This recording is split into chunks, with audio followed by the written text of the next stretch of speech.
Thank you, Greg. We unfortunately report on trauma and death way too often. We tell you what happened. We tell you how it happened. But what happens after those tragic events, and how do the victims and survivors cope?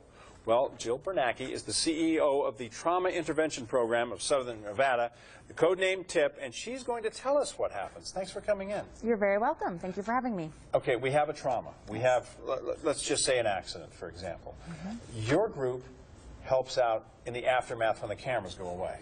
Correct. We're there in the immediate aftermath of the tragedy. So what happens is, as the tragedy is occurring or immediately following, we'll have the emergency responders on that scene ask for us to go and be there on that scene to assist.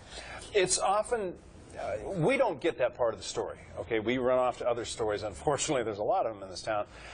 What type of things do you have to deal with? A lot of emotional needs. Sometimes we'll be there just for someone who needs someone to be there. Other times we are there for the more practical aspects. Unfortunately, a lot of death-related situations, so people have the dealings of being faced with funeral homes.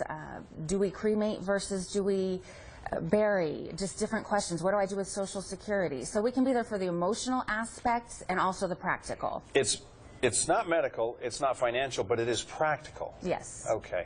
So you work mainly with volunteers. How are they trained and who trains them? We currently have 70 volunteers right now in our organization.